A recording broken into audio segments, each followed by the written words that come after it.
Hey, hello, and namaste, and welcome to She STEM Women Leading the Way. On behalf of the She STEM team, I would like to extend a warm welcome to His Excellency Ambassador Kls Mullen, who is viewing this event live, our esteemed panelists, students, young innovators, and viewers from across India and Sweden. This year has been different for all of us, a year unlike any other.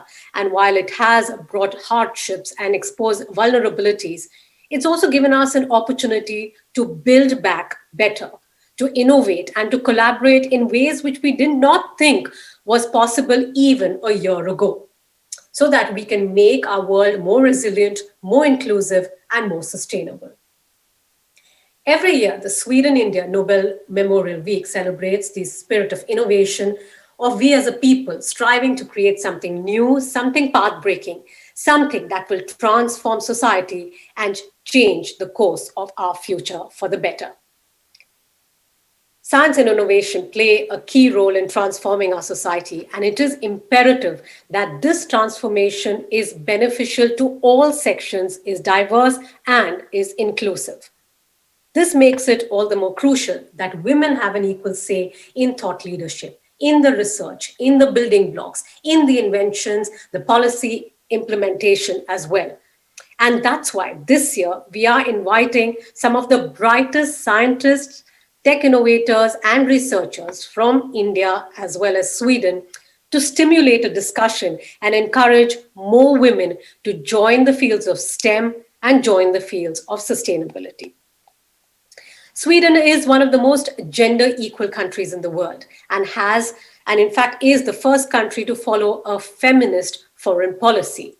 Through its policy, it aims to enhance the visibility of women and girls as important players and women and people who have a say and have a voice and have a seat at the table.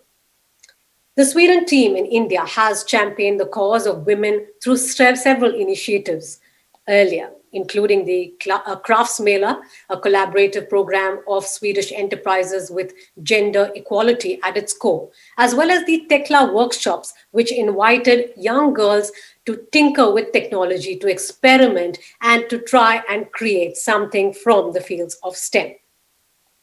India, meanwhile, it's known for its brightest women in the sectors of space, technology, and finance. And the role of Indian women scientists who've powered India's space mission is well regarded across the world. Together, Sweden and India can foster gender equality in STEM fields and in sustainability through conversations, through partnerships, and through collaboration, and in fact become a role model for the rest of the world. Now, before we move any further, I would like to acknowledge the team behind She STEM, Women Leading the Way, the fantastic women from the Office of Science and Innovation, Embassy of Sweden in New Delhi, starting with Dr. Fanny von Hilland, Lina Kukreja, and Minnie Nair, who have worked wonders to make this event happen. The Office of Science and Innovation is also proud to partner with the Atal Innovation Mission, whose dedicated team is so committed to providing opportunities and a platform for young minds to ignite their curiosity. Let them experiment, let them innovate, and get an opportunity to interact with researchers and entrepreneurs from across the world. Most of all, it is such an honor that the women who are bringing about this cutting-edge change and research to global humanitarian sustainability and clean energy efforts are joining us here today. A big welcome to Ambassador Ann Bernes, to Dr. Renu Swarup, to Dr. Beatrice Crona, to Dr. Sunita Narayan, Helena Samsui, Linya Kornhead, Sanskriti Davle, and a very young innovator, Kls Priya Varshani. It is both a pleasure and a privilege to be speaking to you and to be speaking to such a stellar group of women from Sweden and India at She STEM, Women Leading the Way. My name is Rupali Mehra, and I'm the founder of Content People. So we begin with Ann Bernes, Sweden's ambassador for gender equality. Ambassador Ann Bernes is one of the key forces behind strengthening the role of women in peace and diplomacy. Ambassador Bernes, may I please request you to take the virtual stage and share your thoughts. Thank you so much, Rupali. And it's such a pleasure to be with you today and to meet you all. in celebrating women scientists and entrepreneurs both in Sweden and India. It's so hugely important to do that, to celebrate, recognize, and make visible achievements like the ones that you will be hearing about today, both in their own right, but also as examples of that trailblazing and transformative change that we need more of. Where I work in the Swedish government offices, we have for a long time focused on promoting such change, not least since 2014, when we, as Rupali mentioned, launched that feminist foreign policy. And also the government itself proclaimed itself the first feminist government in the world.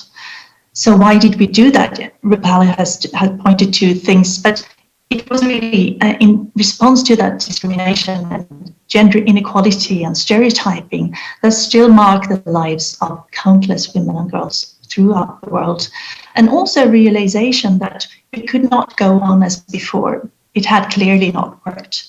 So, instead of business as usual, Sweden's feminist foreign policy seeks to be a transformative agenda that influences and changes norms and structures, because we need to do both. These norms and structures that hamper women and girls. And also, we want to enhance the visibility of women and girls as actors. So this is built on a very hands-on working method where we use the letter R to analyze the world around us. So the implication is that everything we do in the Foreign Service is supposed to strengthen the rights, the representation and the resources of all women and girls based on the reality where they live, which means that it looks different. The needs are different. We need to act differently. And when we bring these arts into STEM, we can see immediately that there is a lot more to be done. The representation is not there yet. Also, the resources going into the promotion of girls and women's development, and also the resources coming back to them in the form of higher wages and also more possibilities, still not there as much as it should. So this is a policy very much about both human rights and common sense, because gender equality is not only an objective in itself, it's also an essential means for achieving any objective at all. In the area of foreign policy, for example, we see clear links between gender equality and more secure, prosperous, peaceful, sustainable societies. So it should be a non-issue, investing in gender equality.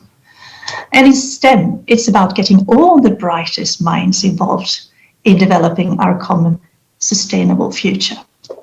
So that is why we in our feminist foreign policy, but also nationally in Sweden, because we have challenges still also in STEM. We work very much on STEM, so with events like this, but in other ways too, promoting UNESCO's work, what have you. And we do see progress. And we know that progress can take leaps also. When we, again, look at my business, my own profession, diplomacy, it's a very male-dominated area and field. We had our first woman ambassador in 1956. And do you know where she was posted? ? I think you guess. New Delhi, of course, New Delhi, obviously, yay! And 2 years later, we had our second one. And she became the first woman UN ambassador in the world. Today, we have here in our Foreign Service, 53 out of 110 ambassadors being women. Our Minister of Foreign Affairs is a woman, and we're pursuing a feminist foreign policy. So, ergo, change is possible. I'm an ambassador. You are or can be an inventor, a CEO, a professor, and I'm sure a Nobel laureate. And doing that, you can make us create that new normal that we need, and also a better and more sustainable world where there are rights and representation and resources for all. So I would just like to wish that you keep at it. And from all of us in the Swedish Foreign Service and the team behind this event, best of luck. Best of luck. Thank you. Thank you, Ambassador Ann Bernes, for setting the stage for this crucial dialogue at She STEM, and what an inspirational opening, really. And it is so good to know that the first ambassador for gender equality did come to New Delhi. So very, very heartening. Thank you so much. I would now like to invite and welcome Dr. Renu Swarup, Secretary, Department of Biotechnology, Government of India. Dr. Swarup has actively contributed in the formulation of India's biotechnology vision and strategy and is credited with establishing the largest microbial resource center in India. Very interestingly, and this is something that I have read online, so Dr. Swarup will have to verify it, that she also has a microbial species named after her. The Department of Biotechnology that Dr. Swarup heads and Sweden's innovation agency Vinnova have a long-standing partnership which has resulted in several innovative projects in the area of digital health, in medical technology, diagnostics as well. A very, very warm welcome to you, Dr. Swarup. Thank you very much, Rupali. Thank you so much. It's always a pleasure to be there at one of the India-Sweden events. And as always, it's bound to be interesting. It's bound to be vibrant. And I'm sure we'll be able to come up with a lot of suggestions which can be implemented. Excellency Ambassador Kls Priya, as always, a pleasure to be a part of your team and take this forward. Ambassador Bernes and Bernes, I think you really set the stage correctly for the She STEM Summit. And I think this whole idea of having a She STEM Summit itself is so interesting. It's interesting because the whole area of gender diversity holds a lot of importance where we are today in terms of looking at the sustainable future, in terms of looking at science and technology contributions to it. And in such a sustainable future discussion or scenario, it's very important to position gender diversity on the whole, and obviously gender diversity, bring it to the center stage. So congratulations to the entire team, and Rupali had read out the names of all those who were engaged with it. So congratulations for even conceiving this and bringing this to where we are today. I'm so very pleased that you have the Atal Tinkering Labs as a part of your discussion. Very, very pleased to see these young, vibrant faces here.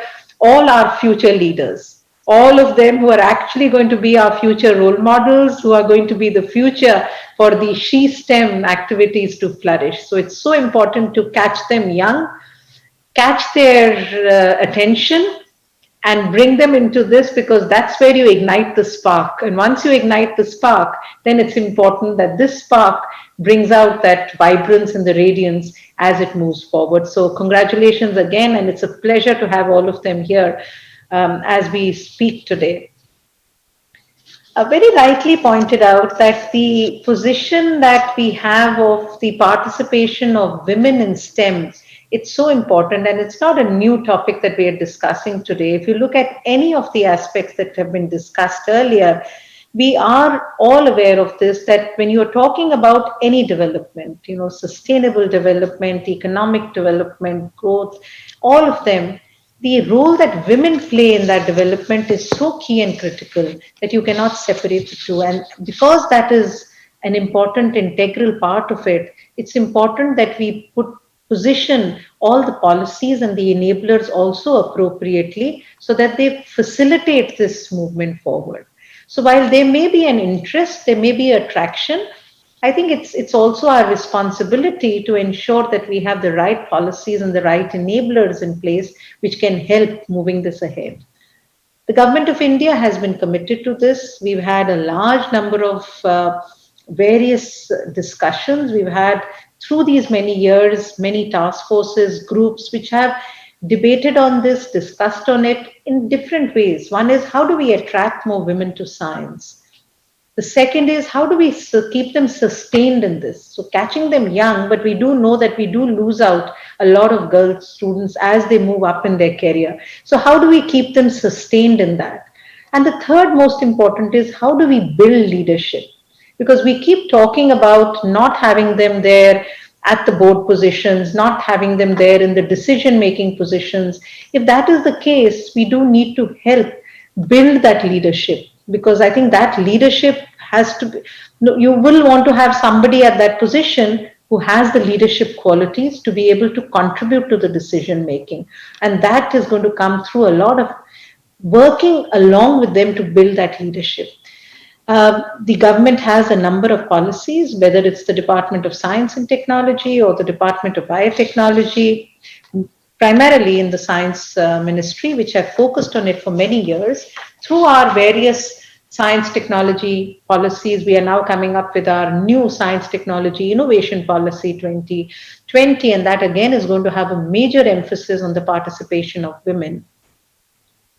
My own department, if I look at it, we have, of course, we have an advantage of the biological sciences, which anyway attracts a lot of women if you look into it. But even there, I think we have more than 30 to 40% of the women who form part of not just the core team, which is the scientist team, which is part of our institutes, our own headquarters where we are doing the science management, but nearly about 30 to 35% of the investigators who get funded are women. Now that's really good. Of course, we would want to see it a 50-50 if you're talking about a gender equality. But I think we are making efforts to see how we reach that. The moving from a 15% to a 35% over a period of 5 to 7 years itself, we feel is good, because we're not going to compromise on quality. We're not going to compromise on the merit. So what is it that we need to do? What we need to do is to create a vibrant pipeline. Because unless and until you create a vibrant pipeline, generally when we look at funding opportunities from the government, our success rate is about 10 to 15%. I mean, that's the level of competition of the merit of the projects. So the women also have to come in there. Now, if you do not have enough applicants from women, how are you going to have them as successful candidates if you're going to keep the same ratio of success? So we are working at that end of the pipeline. But how do we bring in more women into the pipeline? So we launched a BioCare scheme where those who were not within the profession, or they had to leave because of certain career breaks, how do we bring them back? With that, we've been able to succeed now. DST started a Vigyan Jyoti scheme, a Vigyan Pratibha scheme. All this, that how do we catch them either as young students, in schools, in colleges, at the postdoc level, at the research fellow level, how do we keep them engaged? And I think that has started now giving us the results. And we would hope that if there is going to be a continued and a sustained effort in that direction, we will be able to reach this level of gender equality. So as I said, our focus is create a very strong pipeline, build leadership at the base. And that is why I'm so pleased today to see these young faces, because that's exactly what you're doing. You're creating a very, very strong and solid base. If the base is strong, if the foundation is strong, as we move up in the pyramid, you'll see that it continues to be strong, and you will see more and more representation coming in. It's also important for us, while we do bring out all the role models, and India has a large number of role models. If you start even from our own biology field, Janaki Amal, well known everywhere, to the mathematics, to the space, each of them, we've got role models which the young scientists do like to look up to. But I think it's also important for us then to see that when these role models, when they have journeys as they move forward, it's not always bed of roses. There are challenges. There are challenges which you have to face. And that challenge is something which is for any hardworking scientist. Why just for women? Yes, women do have different challenges as they move on. But I think if you have to face those opportunities, you have to be ready to face those challenges as well. Women and young girls and students here have to recognize the fact that women do have a lot of inherent strengths which need to be capitalized upon, which need to be then nurtured to move forward. Whether it's their strong ability, analytical ability, and that, I think many of you will agree with me that there is a lot of strength in being able to analyze things and being able to process it.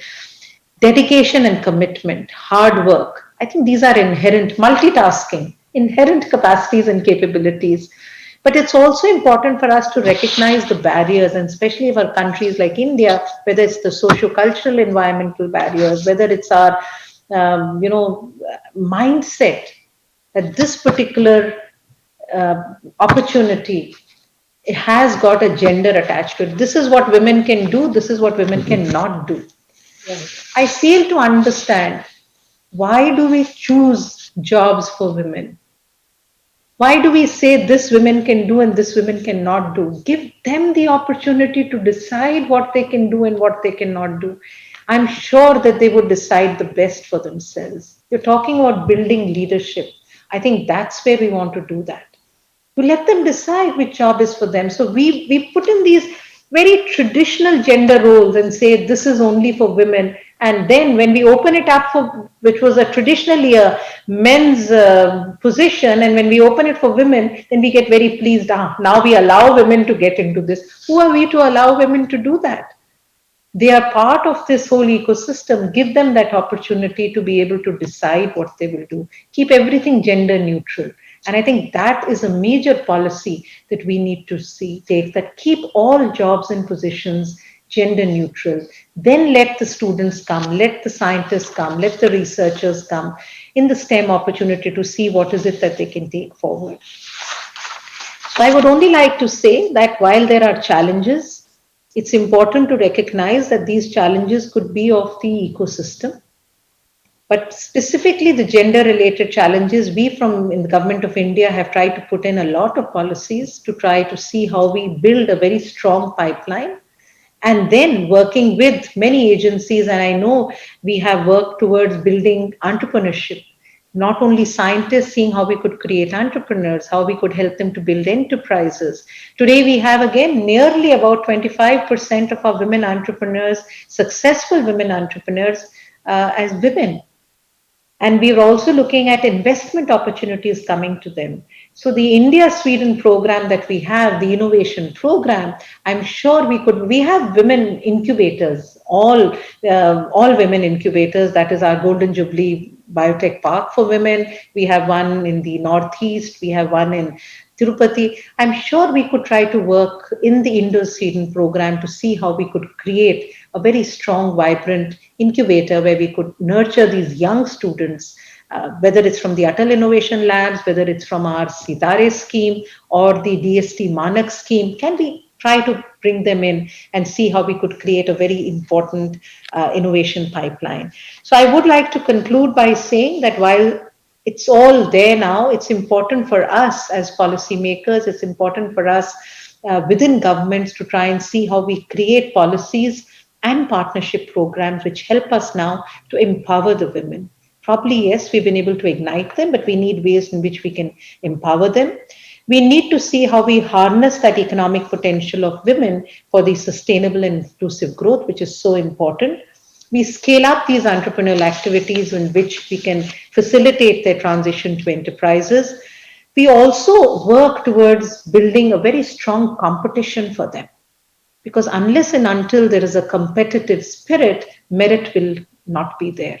So to keep that merit alive, it's important that we do that. So create an ecosystem, and most importantly, try to see how we break all these internal barriers which become barriers towards success. So once again, thank you very much. Good luck to all these young faces that I see here. And I would like to conclude with something that it's a phrase which you have one of these leading women entrepreneurs, Jamie Farsnell, who had said, and I always like it and I quote it, don't let being a woman hold you back from the leader that you're destined to be. So you're destined to be a leader. Don't think just because I'm a woman, I cannot do that. You can, and I'm confident you will. Thank you very much for having me here with you. Thank you.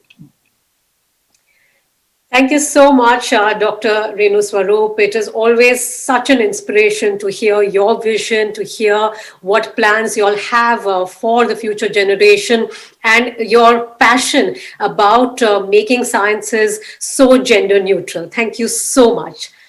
I would now, of course, like to welcome a young 16-year-old innovator who is an inspiration for youngsters and adults alike, Kls Priya Varshani. She studies in a girls' school in Vishakhapatnam.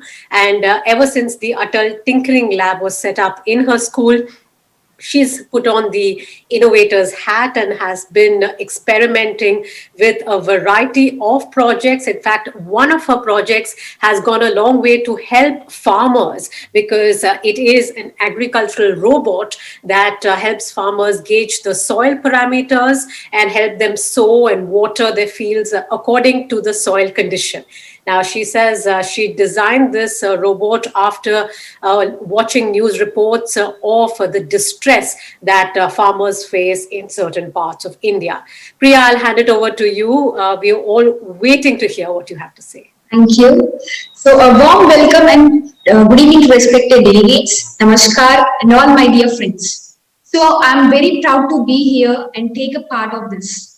So, my name is Kls Priya Varshani of 10th class, studying in Center of Excellence, Kumari, Vishakhapatnam, Andhra Pradesh. So, I'm proud to say that I'm an ATL student and to have this great prestigious opportunity to say some few words about my experiences. So, ATL Atal Tinkering Labs was started and established in a school in 2018.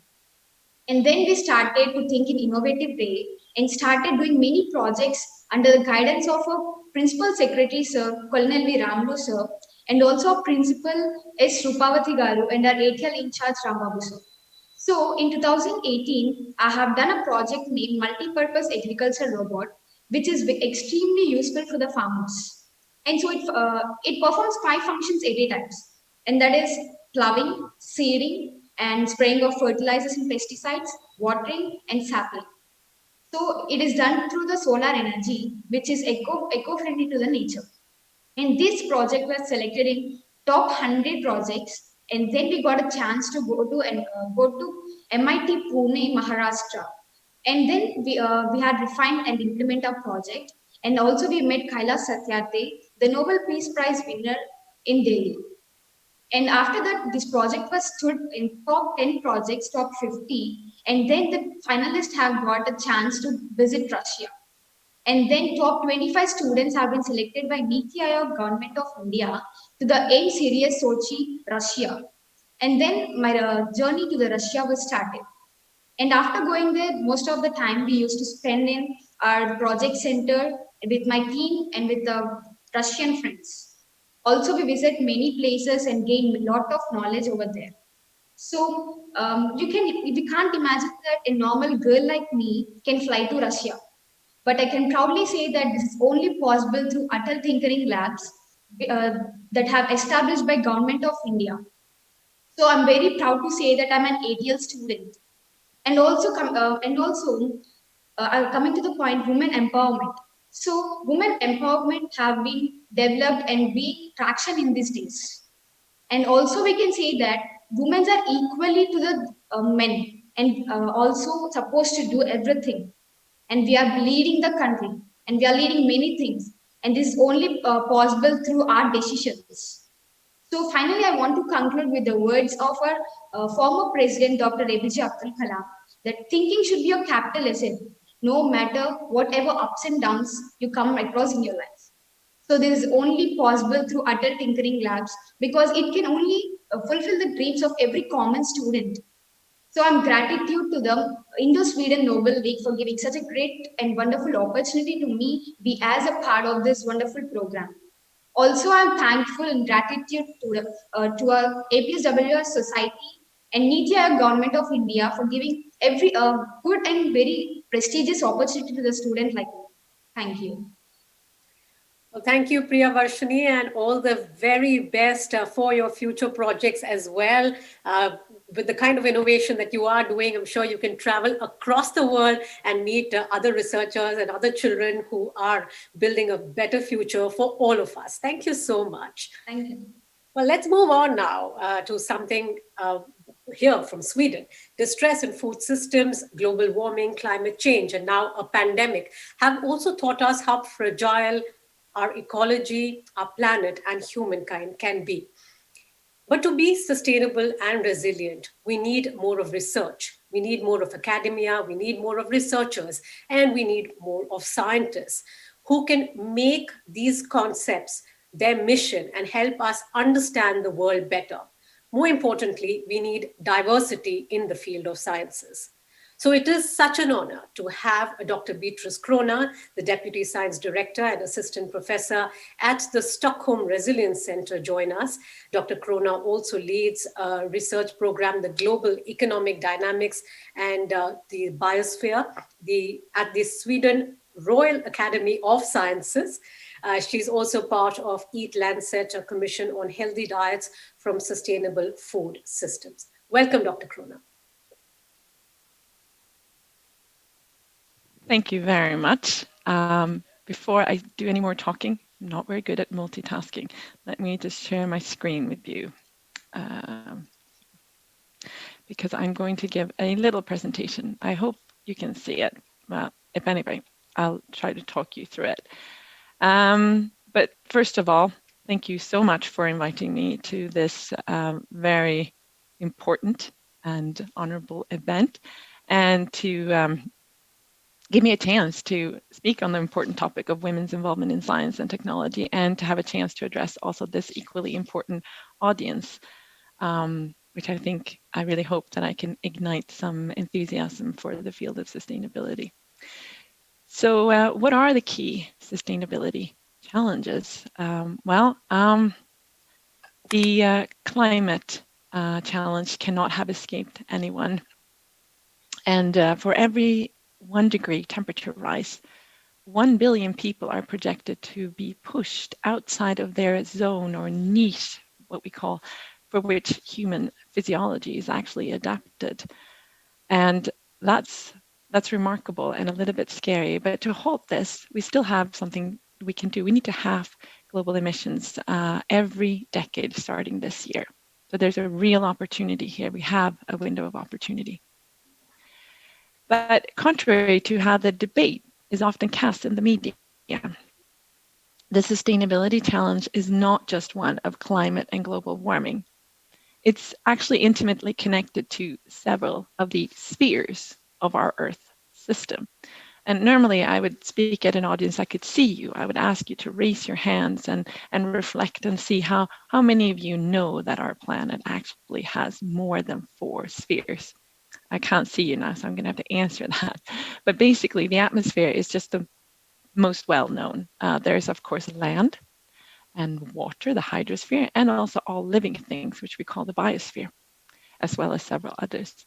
But these spheres interact, particularly the atmosphere and the biosphere, the living things, and the hydrosphere, the water.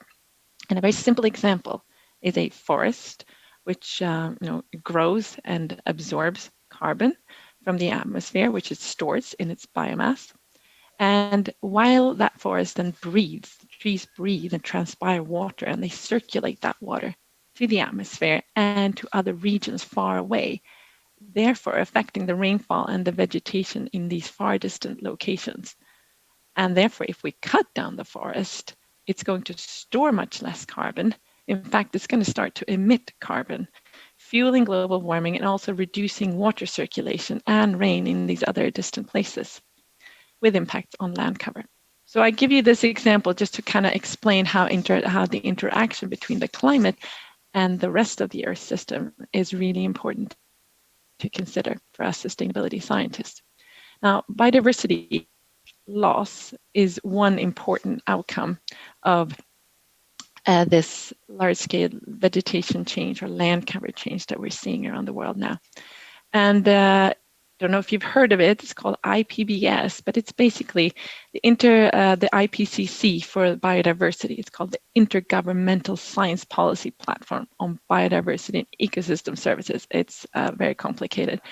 But last year they put out a report, and they acclaim, and rightly so, that we're in the middle of the 6th mass extinction. What you see on this graph are all the extinctions of fish, reptiles, birds, mammals, amphibians, and so on that have occurred just in the last century. And the effect of this on biodiversity loss is important for all of us sitting here, because it has to do with food production. The loss of natural pest regulating species, loss of pollinators, for example. It also affects carbon storage to mitigate already ongoing climate change. And the growing need for example, pesticide use is further increasing various forms of, for example, resistance, including antimicrobial resistance, which is a real problem, real and growing problem. But what is sustainability science then? Well, I've tried to sketch the case here for why we should all be concerned with sustainability. So what is it? Well, it's a broad science that I think over time has grown, or I don't think so, it has grown to incorporate a whole range of disciplines or disciplinary approaches in order to grapple with and answer these multifaceted challenges that I've just outlined.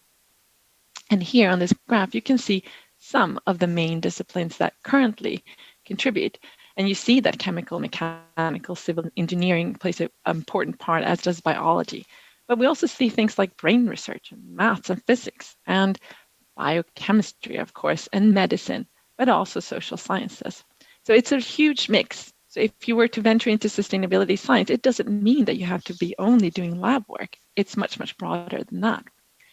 But like many academic fields, I argue it still suffers from a bias of scholarly effort emerging from the global north and west, as you can clearly see in this map.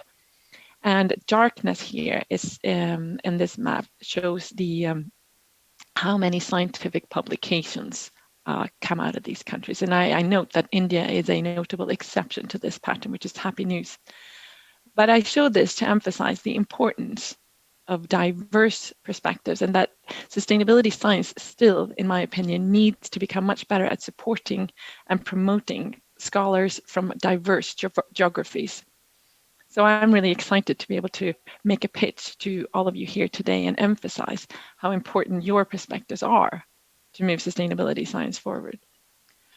Now, I'm sure you've all heard of the SDGs. These are 17 goals agreed on by the world's countries to address multiple social and environmental challenges that we face as a world. And 2020 signaled the start of the UN Decade of Action to achieve these goals. Now, what then are the impediments to transform to achieve some of these by 2030? Well, there are many, of course, and a 15-minute talk like this cannot hope to cover them all. So I've just picked one, which I thought was relevant for the topic of today's seminar, namely women in science and technology, or as I'll phrase it now, the limited understanding, I think, of gender differences and their importance for sustainable behavior and choices. Now, study after study in many different fields do show that there are actually real and observable differences between men and women that are of relevance for sustainable development. In studies such as this one, which is based on 8 years, that's quite a lot, of Gallup data from the US, they show very clearly that men are less likely to believe in climate change or be well informed about sustainability issues. And in the corporate sector, for example, among firms, the likelihood of voluntary climate change disclosure of firms increases with the percentage of women on the boards.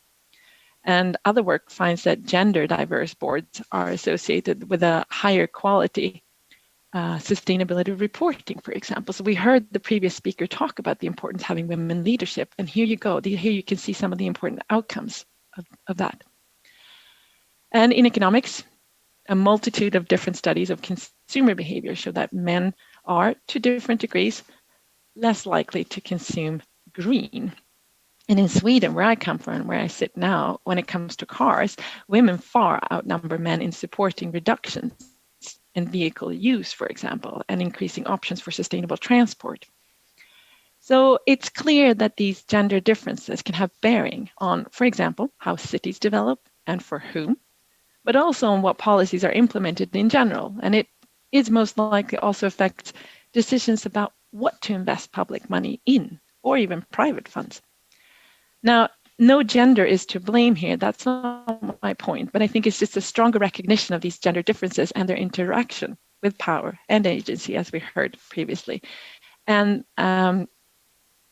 in fields that, for example, inform planning, such as city planning or engineering, is therefore, I think, warranted. because it has profound implications for our ability as a society to achieve the necessary transition towards sustainability. So sustainability science has been a problem description science, I say, and I say that that's very much a self-reflection as well. We've been very good at identifying the problems, but as a field, we need to move much more towards becoming a science that can deliver solutions. And this is why we need young people, we need young women, but men as well, to join our community and contribute your ideas and your perspectives and your energy to help sustainability science reach much further to formulate actual plausible solutions and positive narratives. And I finish off with one example of positive change that is driven by young people, many of them young women from all over the world. And it's the Fridays for the Future movement, which you may have heard about. And is this a transformation in the making? I hope so. Is it an example of science? No, not really, but it is a movement of young people that is based on a firm belief that science is the best tool we have to move forward and address the sustainability challenges that we face. So see this short talk as my pitch to you to contribute to sustainability science in a decade where I think it's more important than ever. Thank you very much. Thank you so much, Dr. Beatrice Crona, and I'm sure the students have taken every single point of that presentation and are going to be mulling over it for a long time to come, but you've really explained so clearly why we need women in leadership roles in sustainability and the sciences. Thank you so much. Thank you. Let's move on now. I would like to introduce 4 women from very different fields, but they all have a common purpose. Now, through their efforts, they are championing for the environment. Some of them are building drones for humanitarian aid and for humanitarian efforts. Some of them are harnessing the power of artificial intelligence, while others are creating innovative technologies that make education more inclusive. Now, these are women who are making our world a better place, one step at a time. They are right now in very different locations, but we have got them together for She STEM Women Leading the Way. And it is, of course, such a pleasure to have them out here on this virtual stage. Now, I will keep the introductions really short because I would like these pioneers and these women to introduce themselves and what they have been doing. So just one line each, and then we'll get started. Please welcome Dr. Padma Shri, Dr. Sunita Narayan, Director General at the Center for Science and Environment, India. She's also the recipient of the Water World Prize for her work on rainwater harvesting. Welcome, Dr. Narayan. I'd also like to welcome Helena Samsioi. I hope I've got that pronunciation correct. CEO and founder of Globe. She's also known as the drone queen in quotes for powering humanitarian efforts with the help of drones. I'd also like to welcome Linnea Cornhead, CMO and a co-founder of Ride, who is building driverless technology for trucks to make logistics and transportation safer. And a warm welcome as well to Sanskriti Davle, the founder of Tinkerbell Labs, whose creation, the world's first Braille self-learning device, is being adopted by governments, not just in India, but across the world. Welcome, ladies. May I, in fact, now take a minute of your time each to ask you all to introduce yourselves. Let's start with you, Linnea. Yes, hi everyone, and thank you so much for having me. It's such an honor to be in this forum. Quite a quick introduction. My name is Linnea, co-founder of Ride, and what we do is that we're doing, like we said here before, we're doing autonomous and electric transport. And our main mission as a company is that we want to reduce the CO2 emission that comes from freight road transport, which is today currently responsible for 7% of the global CO2 emissions. Can I come to you, Dr. Sunita Narayan? Hi, Rupali, and again, I'm delighted to be with all of you. Thank you so much for having me. I'm Sunita Narayan, and I work in Delhi at the Center for Science and Environment, and we're a public interest research organization. We do research on environmental issues, which, from air pollution to water to mobility. I'm so happy to hear about the e-mobility work that is the Linnea is talking about. I mean, those are the answers for the future, and happy to be part of this panel. Thank you. Thank you. And let's now invite Sanskriti Davle. Sanskriti, a few lines about yourself. Thanks, Rupali. I'm Sanskriti Davle. I'm the co-founder and CEO of Tinkerbell Labs. We make technology to make education more inclusive, especially for visually impaired children. And this is just the beginning. I mean, there are very few problems that are solvable by technology, and low braille literacy is absolutely one of them. So that's what we do. And Helena, an introduction, please. Yes, hi everyone. It's a pleasure to be here on the panel today. My name is Helena Samsi. I'm the founder and CEO at Globi, and we use drones to detect and predict natural disasters and disease outbreaks around the world. Well, thank you all. And many of our guests who are watching us here today are young minds. They're students from across India who are at the cusp of choosing their careers. And several of them could really be the next generation leading innovators, not just for India, but for across the world as well. For them, hearing your story, your journey, and what really sparked your interest to get into the field that you did, that would be extremely valuable. So let me get started with you, Helena. What was it that made you build drones and use it for humanitarian efforts? Because these are two, one would think of these as two very different fields. So, and you've managed to combine the two. Yeah, so actually we're not manufacturing drones themselves. So I saw potential a few years ago with the fact that there are about 7 million drones flying around in our skies every day, and they capture a lot of data. But the data that these drones produce weren't used to do much of a difference. And since we all know that information and data is key, drones are now a new tool to capture this type of data. So what we launched is it's a crowd-owning platform. So it's a web application that taps into over 3,800 drones in 79 countries today.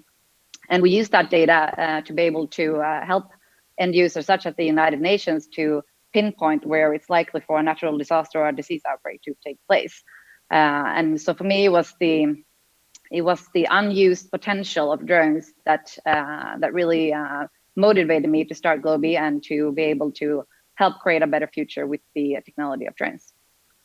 Fantastic. Dr. Sunita, what triggered your interest to become an environmentalist?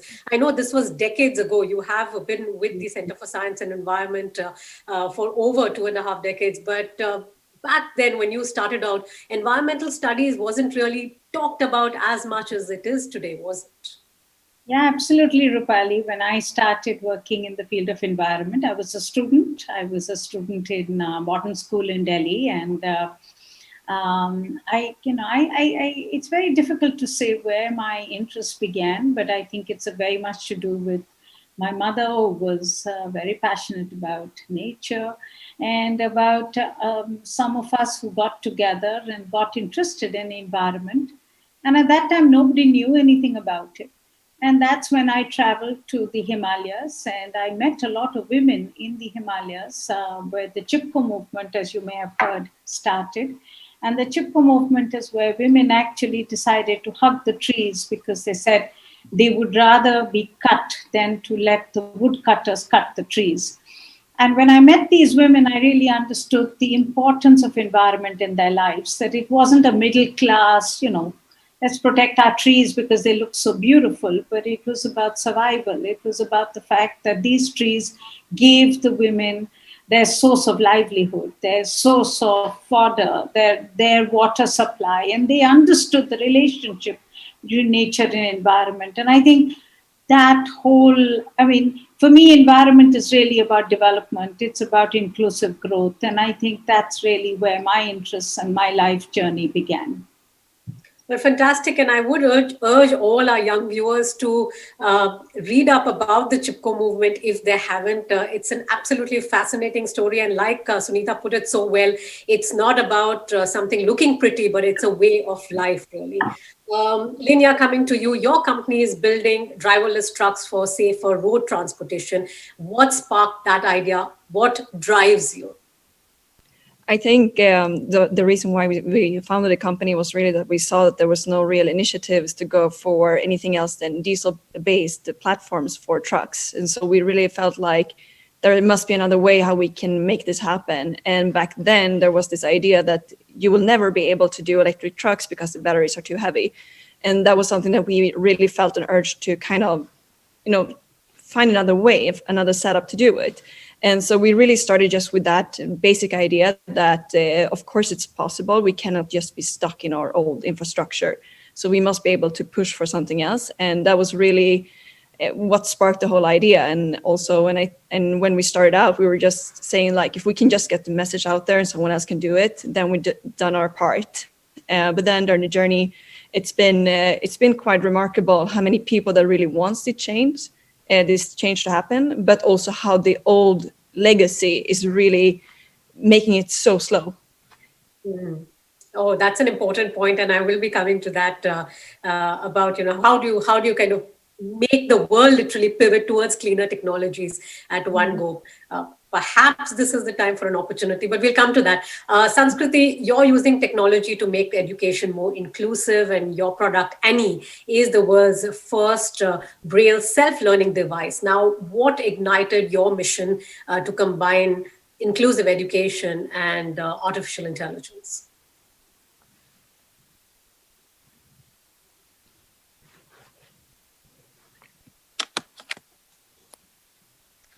Sanskriti, you'll have to put your mic on, please. My bad. Sorry.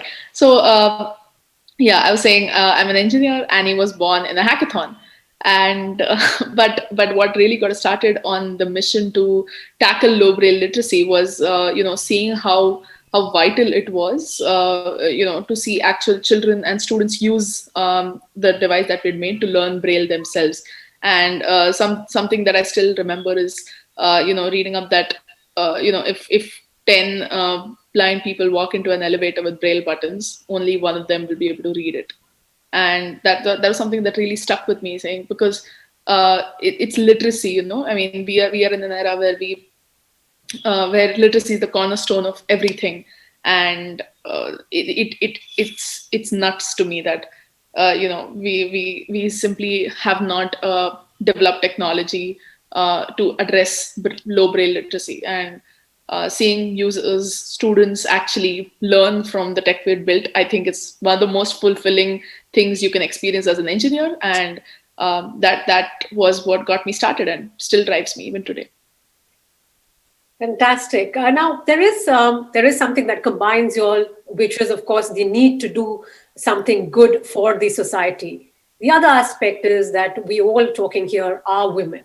Now, I don't want to color what you are about to say, but what have really been your challenges when you all decided to do what you decided to do? Because we have been hearing previous speakers talk about there are opportunities for women, but at the same time, maybe there are not enough opportunities to push women in that direction. So then it's a fine debate on whether one takes the step themselves or one receives that nudge. On your part, what really have been the big challenges and what have been the myths that y'all have managed to bust along the way? Let's start with Dr. Sunita. For me, the gender issue is one about an attitude. Okay, I find that.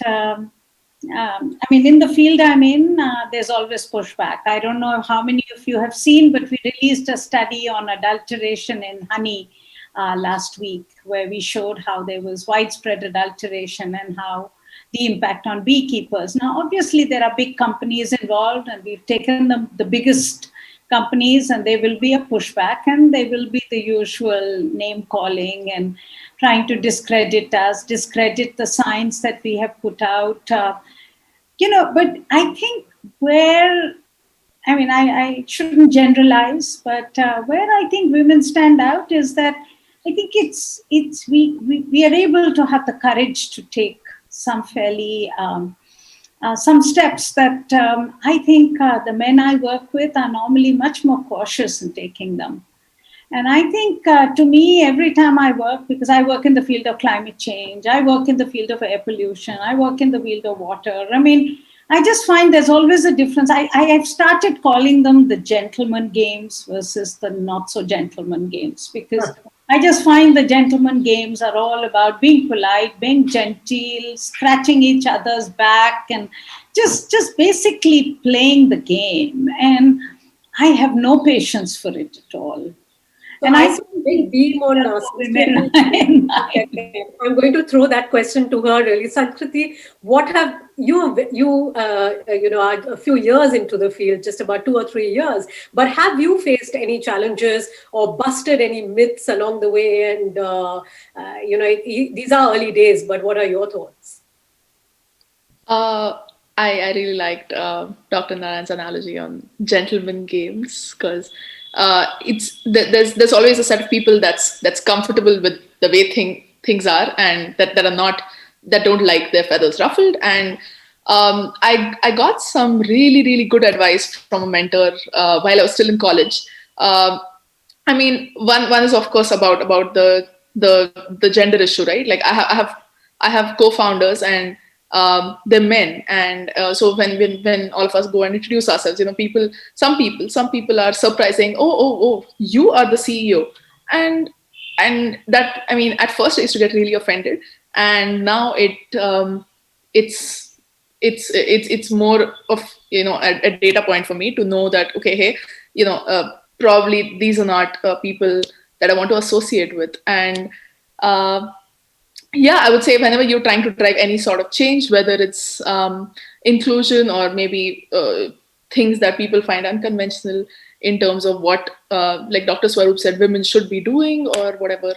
One of the best pieces of advice that I received was, don't waste your time trying to change people's minds, or just find the people that don't see this as an issue. And that's something that has really helped me, I would say, in my professional journey. Right. What about you, Linya? Very different cultural setting, but in terms of challenges, what are the 1 or 2 challenges that you have faced? With some sort of, if I can touch upon the gender angle. Absolutely. I think that although we talk about Sweden being very like having good equality in sort like that, I think that there was just this recent study coming from where do the investment goes in Europe, and only 2% went to all female founders, and 7% to a company that had at least one female founder. So I think it was 8%. So 92% of all the capital is going to all male founders. And of course, that is going to have an impact in how our society evolves, because tech and also entrepreneurship is going to be such a huge part in how the future society will look like. So I think that is something that's been a bit challenging, or it's been very challenging from my end.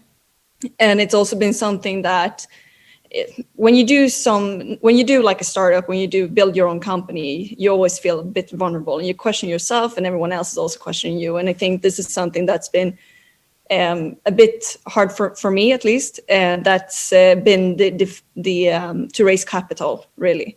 It's one way of raising capital in Europe and in Sweden, and it's not made by women, mostly of it. Right. How about you, Helena? A couple of big challenges? Yeah, I would say the challenges have been a bit different compared now to when I started. So starting globally 5 years ago, drones have primarily been used to, within military operations, and mainly driven by male initiatives. And here comes this young woman now trying to actually, bring drones into humanitarian missions and actually save lives with drones instead. So that was, 5 years ago, that was kind of like frowned upon. And now, 5 years later, I've managed to kind of like prove the point with a great team of believers behind me. And I would say today's struggle then is more towards, regulatory issues, still hindering drones to fly at scale, but also, of course, raising capital and other type of, traditional opinions within society that might not always be very obvious. I mean, Sweden being a very equal country, but as we know, we like to say that we're equal, but if you really scratch the surface, there's still numbers like, the 92% of investment not going to female-founded leaders. So I think that we can still do a lot more. We also, we really need to walk that talk a bit better, and that's obviously a challenge still. Right. In fact, I'm going to take that question a little deeper now. When we speak of women in STEM, undoubtedly there's a skewed representation worldwide, whether we're talking about the global south, whether we're talking about the global north. However, each region also has their own unique story. If we peel off the first layer and move ahead. For example, in India, the country tops the world ranking in producing female graduates in STEM. 43% of STEM graduates every year are women. But just 14% of them, that's 1/4, are employed in the sciences. Now, this despite the fact that India has had a prime minister who's a woman, it has several top-notch scientists who are women, bankers who are women. So this is a strange dichotomy, which is quite unique to India. And I'd like Sanskriti and Dr. Sunita to explore that a little further. What is it that why is there such a big gap between women studying the sciences and then not joining the job market? Is it a lack of an ecosystem? Sanskriti, would you like to take the first attempt? Right. So interesting perspective. I mean, I do think I'm a bit early in my own career to address this question, but what I've noticed is I think it boils down to, how much you're willing to look at environmental perceptions, because obviously there is still a lot of change that needs to happen societally. But I do find that, my peers and more people in this generation are, they care a little less about what is expected of them and more about what they are laying out for themselves. And I think that's really the key to drive any sort of change. Because you can wait forever for society to change, and it'll still never happen, and it'll only happen when you stop waiting for society to give you permission to do this and that. And I think we will see more and more participation, in the workforce when people. Education has been valued for women for far longer than a career has, in terms of expectations. So yeah, that is very true, and that's quite a unique sort of status that happens in India, that women study but then don't join the workforce. Dr. Sunita, you've been you've been in leadership positions, and you have been a woman innovator and a thought leader for decades now. What is your analysis? Why does this happen in India?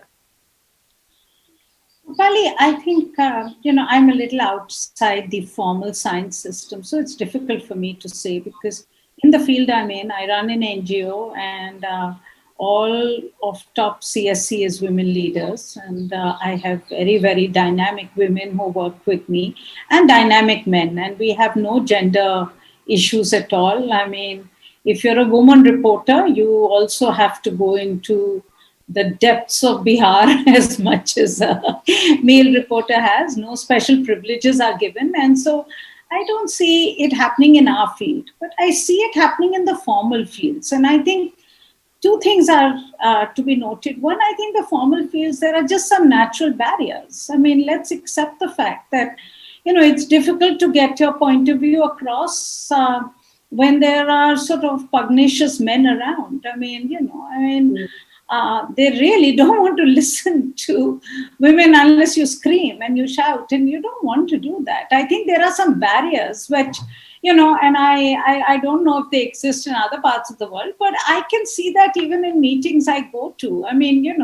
Even the most well-read and the most well-informed women, unless they have made it to the top 1%, it's very difficult for them to be, there isn't an ability to be able to include them. And I think it's, as I said, it's an old boys club, and, you have to belong to the club to really be part of it. There is, of course, the other issue, which I'm seeing now more and more, and maybe people can comment on it. I'm seeing COVID-19 is actually working against women rather than for women. Right. Because I'm seeing today, most of my women colleagues are finding it difficult we are working from home, and we're of course working also from office. And they find it hard because now that they're at home, the natural thing is you're at home, so you're back in being the housemaker function. So everything that had to be done have to be done by them, whether it's taking care of kids, whether it's the mother-in-law, whether it's the husband, whether it's the cooking, everything is back on them, plus they have to work. I mean, that whole burden that now, and I don't know how many of them are going to be able to come back to work. And that worries me enormously, because I think women are a very important part of our organizations, not just because they're women, but I think they just have a different perspective. And I think if you have, you can enrich your discussions with different perspectives. And therefore, I would really feel very strongly that I'm really hoping that COVID doesn't mean that we will go back rather than going forward. Well, indeed, let's hope that actually we look to build a more diverse and inclusive society from here onwards than going a few steps back. Very well put. Thanks, Dr. Sunita. But turning to Sweden, it is among the most gender equal nations. Now, while there's no significant gap really between the number of women who are studying and working in the sciences, interestingly, for every one female STEM graduate, there are 2 male graduates. So this suggests that not enough women are taking up sciences and taking up research activities. Can you explain this paradox, Linnea and Helena? Perhaps Helena, first you. Yeah, well, I can just look back when I myself went to school. I mean, it's been like 15 years since I graduated high school, and I think technology back then was, looked upon very differently. It was, a separate subject, and all we did was basically connect different cores to see if the light bulb turned on, and that was technology. Now, 15 years later, technology is part of everything. It's part of everything in society. So it really should be included to a larger extent in every subject, I think. But I think one of the reasons is also it's representation and recognition.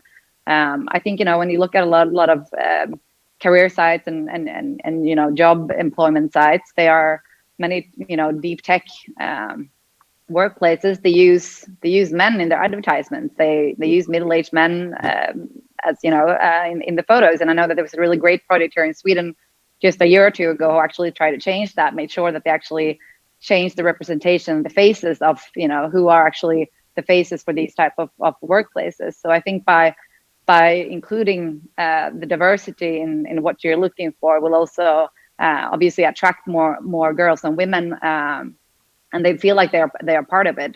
So I think that you need to have role models, and you need to include the bigger picture in advertisement and everything, so that it becomes a natural option and not just something vague that you're not included in.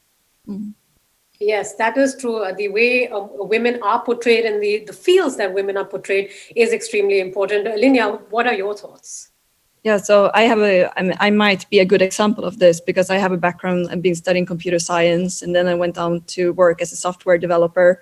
And I did that for 2.5 years. And I actually quit my first job because I always felt, even though we were about to solve the same problem, and I solved it one way, and my men colleagues solved it another way, they were always superior to my solution. And that always made me feel so self-conscious about how good I was as a developer. And I think that really, like, after a while, you just start to feel like it's not a friendly environment. You always feel like you're worse than anyone else. And so I actually decided to go for another job. And again, it was me, 8 men in my team. And it was the same thing again. It's not like no one is like mean or anything. It's just like, I think that when it comes to like diversity, and especially in Sweden, like you have one way of seeing it. And for me, coming from another angle, of course, I was alone, so it was always me against them. So they would always win the argument for why their solution was better. And that's actually also why I felt like I'm going to move into another area. And I think also what's so important here is community. I think it's so important to have other females like around you that you can actually work with and support, and that you can really get this kind of like way of just, exchanging ideas, and like, are you also thinking about this in the same way, or am I completely, because you're not always sure that you are actually solving the problem the right way. And so I think that would be so helpful. Well, Helena, I think the need for, Linnea, the need for a community and the need for women helping other women. So women for women is extremely important. And I'm going to touch upon that in just a bit. But, we have been talking about also the interconnectedness between daily lives and technology. And Helena touched upon that from when technology was 15 years ago to what it is today. Today, technology is so deep that it shapes our world. It shapes everything around us, and increasingly it is going to be doing so in the future. Now, however, if women are not part of this process, technology is always going to be coded from a male perspective. Where does one really begin then to hard code technology to make it more gender inclusive and gender equal? Sanskriti. I would say any good design includes having a diverse set of users at the table right from the beginning. I mean, if I can bring the example of Annie, Annie is designed for young students with visual impairment. So one way that changes is first you cannot design a product for blind students without having them test it out, try it out, and give their feedback and their vision on how to shape it, right? And second, children always think differently from adults. So it's important to get children's perspective as well while you're actually building it. And because what you will come up with on your own versus what a child will guide you to, because that's what they want, is very different. And I would say it just, it's not a matter of, hey, let us do this because it's good, or it's the right thing to do, or from a moral perspective, it's simply what makes good design for any technology or products. And it's so important to have a diverse. Yeah. Right. What about you, Helena? What are your thoughts on this? Where does one really begin hard coding the technology to make it gender inclusive? Well, yeah, I think it has a lot to do with broadening the perspective of what technology really is. I mean, from our perspective with drones, I think that, you speak to one audience if you only speak about drones, basically what's underneath the propellers and what's inside of the drone, and you speak to another audience when you actually talk about, what change can actually the drones do. So I think by broadening the concept of technology, and technology is as much, the maintenance and the technology inside of the drone as it is what the technology actually can do. So I think by, speaking to a broader audience, you will also speak to more girls and women. So that's very important. And yeah, I mean, it's crucial because at the end of the day, technology is driving society forward. And, we have seen a lot of examples, from the past that, the seatbelt, for example, was designed by males for male, meaning that, seatbelts in cars aren't that safe for women to use. And I mean, that's catastrophic. And, a lot of other things like that. And we have seen, with face recognition and other technologies that they are being, they're being programmed for a white middle-aged man. And if you are a dark young female, it doesn't work properly. So I think it's crucial and it has to be done. And I think one way of start doing it is to broaden the scope of what technology really is, because it's something for everyone out there, and everyone really should be a part of it as well. And very, very apt examples, Helena, that you have given, especially off the seat belt. And I did see a lot of women nodding there because we do live it literally every single day. Now, but coming to sustainability and the sciences, so combining both, like how Dr. Crona had in her presentation. Now, these do go hand in hand, but how can we make that happen for a better future for our planet? And how do we ignite the interest of, say, a young generation who works with both the STEM field as well as sustainability? Dr. Sunita, I'll come to you because you have been working with environment and environmental studies and environmental research for such a long time. Thanks, Rupali. I mean, I think, I really enjoyed the Helena's description. I think that's really very apt. And I think for sustainability, that's also the issue. And for the young people who are watching this, I think the most important thing that we have learned when it comes to sustainability is the arrogance of humankind or mankind, that we can actually conquer nature and that we can make nature work to the way we want it to work. And I think that's really why we are where we are today. So it's a, you can call it a macho approach to life, or you can call it a masculine approach to life, or you can just call it that's the way science has been. It's been driven by this tremendous sense of, we can conquer and change nature. And yet today, when you have COVID-19, which is hitting us across the world, where the whole world's economies have collapsed, not even because of a DNA, but an RNA. I mean, it tells you the power of nature. It tells you just how forceful nature can be. As I call it, the revenge of the bug. And in some senses, what we now need to do, and we have climate change that is sort of knocking on our door, and we know that we're already seeing intensification of weird weather events. We are seeing huge impacts on the lives of very poor people in the world. I think what we need, and I would appeal to the young people, that it's not a gender issue. It's about a humanity issue. It's about re-looking at science from the point of view of both what works in the everyday life, what is needed in the everyday life, and knowing very clearly that instead of looking at science as something which is going to be bombastic and something that you will do to conquer, that you have to tread lightly on earth.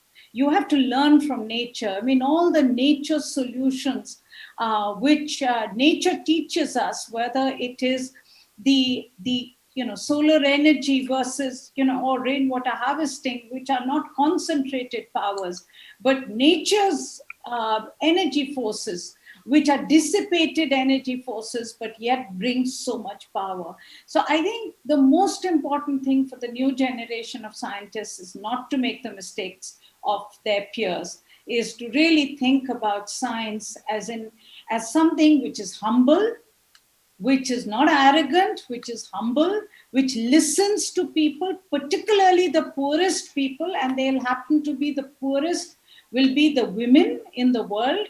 Learn from them and take their knowledge forward rather than believing that you know it all. I'd also at this point of time quickly like to mention that we have over, I think, 3,500 viewers now, around that number, watching live. And most of these are students from India in the field of sustainability and science, and many of them are also a part of the Atal Tinkering Labs as well. And we have a group of some of these students who are joining us live. I'm going to come back to you, students, in just a few minutes, but I would like to ask one final question before I can come to the students. Role models are extremely important for young minds as well as for professionals. Today, one talks about having mentors, having people that you can keep going to whether you are starting a business or whether you have just finished your studies and want to move to the next stage of your life, of your working life. Having different role models really plays a part on where you go and helps you clarify a lot of your thoughts. How about four of y'all? Have there been any role models that you would like to talk about that we can perhaps gain an insight from? Linnea, let's start from you. Oh, wow. I think that in my field, I think that the biggest role model right now, of course, is unfortunately not a woman. It's Elon Musk. I think that we need so much more women going into the automotive industry. But then, of course, for me personally, I think one of my biggest inspirations as role models is Karin Markides. She used to be the president of Chalmers University. She's a scientist and she's really, really cool person. Fantastic. Coming to you, Sanskriti. So my answer is going to be very cliched. My role model is my mother. She is an engineer, an entrepreneur herself, and she's the biggest reason why gender is not a mental barrier for me at all in my day-to-day life. Well, not a cliched answer at all. I think men and women, fathers and mothers are some of our biggest role models, aren't they? Coming to you, Helena. Yeah, I would say two perhaps. So one is a famous children's book author from Sweden, Astrid Lindgren. I think she was very ahead of her time of pushing her way. She's actually part here on a painting in our office. I'll see if you can see it. She it's a quote there in the corner that says "Dare to go your own way," and I think that's remarkable, and that's an inspiration. I think every day. I would also include, I mean, amongst other, I would include my former boss, who let me take 1 year off working and to see if I could start Globi, and she was very supportive from day one, even though it meant me leaving that workplace. And I think that women supporting women, I think that's a good example of that. So yeah, those two I will mention. Right, and Dr. Narayan. I can't put any better word than what Sanskriti has said. Everything that Sanskriti said is what resonates with me. That's it. Well, fantastic. And now, in fact, let's bring into this conversation some of these young minds who are looking for role models and who have been listening to you all with rapt attention. We have on our screen Harshini. Harshini has a question for Linya, I believe. Harshini is one of the students from the Atal Innovation Mission.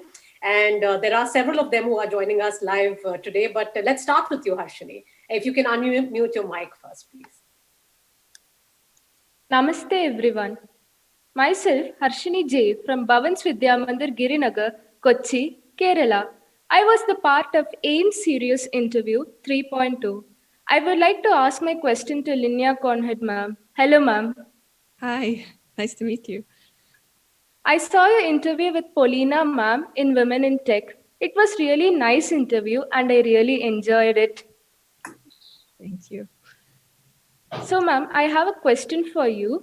In countries like India, where traffic is more, how would self-driving trucks or autonomous trucks work? Over to you, ma'am.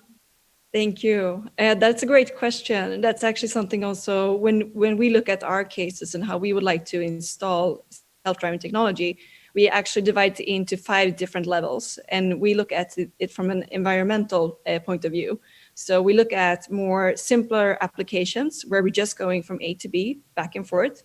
And we always do that evaluation of how safe would it be to drive here. So a great applications to start with would be maybe like a harbor area where it's fenced, or it could be just like industrial areas where it's a bit lower speeds and there's not that many humans. But of course, I think going into India in the city, that will require a really, really good computer and AI. And so I think that we're not going to see that maybe in 10 years or something like that. But there's other applications that's really good for both autonomous and electrification already now. Thanks, Harshini, and thanks, Linya. The second question comes from Sapna Yogi. I believe her question is to Sanskriti. Good afternoon, everybody. This is Sapna Yogi, an ATL student from Jaipur, Rajasthan. I'd been selected in top 20 teams of ATL Marathon 2019 and also been part of AIM Series 3.0. And now today being part of SheSTEM and to be able to ask a question is in itself a great pleasure. And my question is to Sanskriti ma'am. I wanted to ask you, did you have enough money back in support when you started off with Tinkerbell Labs? In case you had or did not, what do you feel how important it is? Can we go without it too? Over to you, ma'am. Thanks, Sapna. So I actually started this back in the second year of college, and about a year after that, we won a prize from our college, which was BITS Pilani. We won a prize for student projects, or an innovative student project. So it actually helped us with lab support. And I mean, while I would say having a lot of money may not be important to begin with. It's really important to have the right support, which may not always be money. It could be like a Atal Tinkering Lab, or it could be facilities to let you work, or the right social system that helps you participate. So yeah, while money isn't everything, it is definitely important for starting a company. So we're very lucky to raise investment while still in college, and we've had a fantastic set of angel investors, including Mr. Anand Mahindra, and we've been very lucky to have them on board. And yeah, very important when you're building a company. Thanks, Sanskriti, and thanks, Sapna. And interestingly, you started Sanskriti in college. I think that is a big takeaway as well for these students. Now, coming to the next question, it's by Sagar Bharadwaj, and he has a question for Helena. Good afternoon, everyone. Myself, Sagar Bharadwaj, and member of ATL Labs, and I'm from Bhuj, Gujarat, Doon Public School, Bhuj. So I would like to ask the question to Helena, ma'am. Ma'am, I would like to ask you, what is the success mantra to bring our imaginations into reality? Oh, that's a really good question. Thanks for asking that.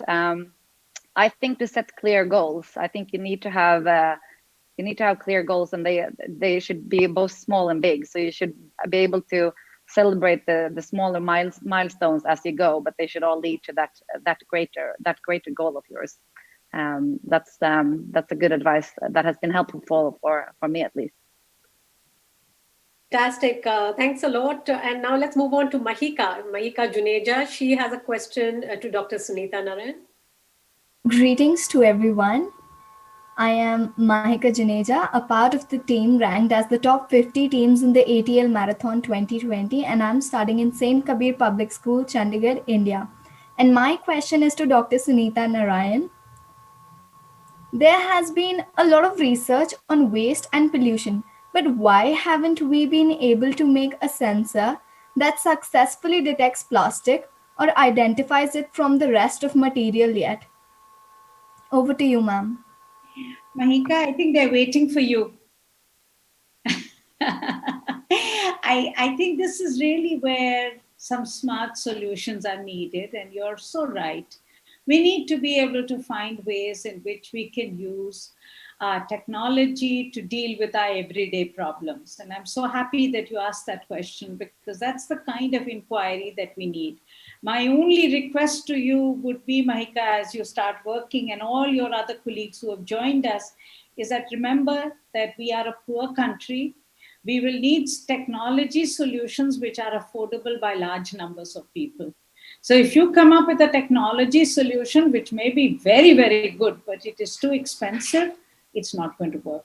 So I think that's my only request to you people, that you are really people. I'm so impressed by all the questions I've heard today. I'm so impressed by the sharpness of your minds and the need to do things for society.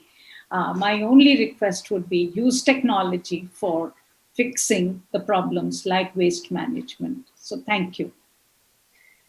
Right, and we do have 3 questions more, I believe, but I think some of our guests are also running out of time. Shall we continue? Shall we quickly have these 3 questions? Maybe we can just squeeze in another one or so. Bhave Garg to Linya, I believe he has a question. Yeah. But we'll make it really short. Good afternoon. I am Bhave Garg from Maharaja Agha Singh Public School, New Delhi, India. I had been selected as a participant for AIM Serious Innovation Program 3.0. My question is for Linya Conhead, since she had been working with autonomous technologies. How did you convince the world and the authorities that you have developed a technology that really works and can be implemented? Oh, that is a good question as well. I think the only chance that we're gonna have is that we need to try it out, and we need to try to make it work. And I mean, if we would already look today, there's so many autonomous systems that we already use in the cars, for example, and that's already today saving a lot of lives. So I really think that we should use this technology to try to make traffic more safe. And I believe that just looking at those cases, we can already see that the autopilots might not be exactly where we want it to be yet. But there's a lot of other type of safety systems that we use, that's autonomous systems at the foundation. But of course, I think that with all the big technology shifts and with all technology, when you deploy it, you need to do it safely, and you need to start somewhere and then roll it out gradually. Right, and very quickly, Anu Maria Prakash, she has a question for Helena. I'm trying to squeeze in as many as possible. Good afternoon to all. I'm Anu Maria Prakash, and ATL Marathon winner 2019 and a participant of AIM Series Programming 3.0 from St. Raphael's Higher Secondary School, Alappuzha District, Kerala. And my question is to Helena ma'am. Hello ma'am. Hello there. Did you face any problem as a woman when you came with the idea of building a drone? Over to you, ma'am. Yes, thank you for another really great question. So we're actually not building the drones ourselves, but we have developed a software that is tapping into drones. So when clients request data from a specific area in the world, we can send a drone to that specific location. But yes, I mean, of course, there have been quite some challenges before you really prove your concept, and I think that's maybe a difference between women in tech and men in tech, that you first really need to prove that you have something that works and that actually you have something that's going to be successful. And then once you have that, you have everyone on board. But it's in the beginning that I think that it is a bit of a harder challenge, actually being women in tech than comparing to our male colleagues. But with that being said, I think it's also it's a lot of positive things with being a woman in tech. You sometimes see things a bit different. You have different type of solutions.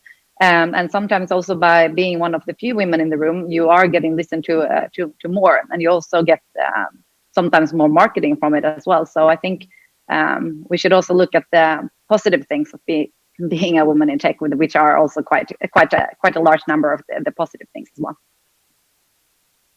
Thank you. And our last question is from Ashwini to Dr. Sunita Narayan.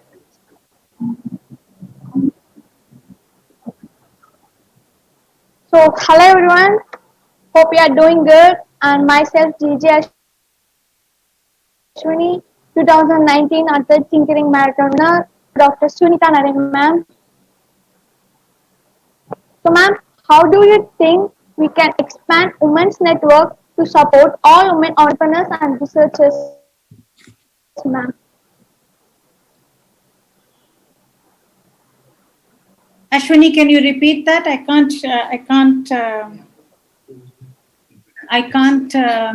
could not hear you. How can we expand women's network to support all entrepreneurs? Very good question. Excellent question, Ashwini. I think, that's something that really I think a lot of government agencies are beginning to do. But I think it's the kind of networking that I'm seeing here, where people come together, where people hear each other, which is far more powerful than anything that any government can do. So I think keep this up, keep talking about your work, and I know that it will have huge impact in society. Well, thank you. And Tane also has a question to Sanskriti, and we'll wrap it with that. Yeah, hello everyone, this is Tanesh Srivastav, and I've been working in Atal Tinkering Labs in DAV Public School, Vasant Kunj, and I've also been selected for the AIM Series Innovation Program 3.0. And my question is that, while in the process of development, how can we protect our idea or prototype, and at what stage do we file a patent? Because we as students participate in numerous competitions where we need to explain the entire idea to everyone.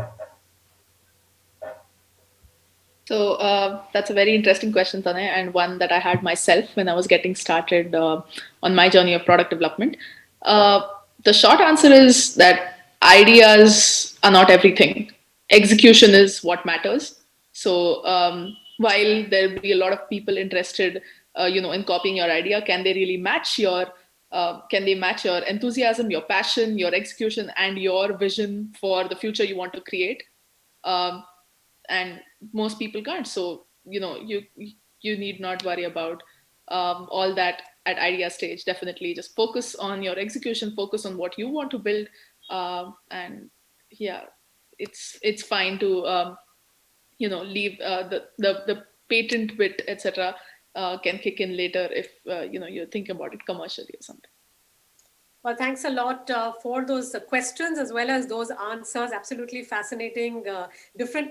What really interested me is that everyone came with a very different aspect about starting up, about sciences, about sustainability, and about STEM. So with that, we are coming to an end of She STEM Women Leading the Way. A big thank you to all of you, to our speakers, to our panelists, to the students who came here, and to our viewers for being a part of this event. Of course, you can get all the regular updates from what is happening between Sweden and India in the sciences, in the field of STEM, in the field of sustainability and sciences through the website of the Office of Science and Environment, New Delhi.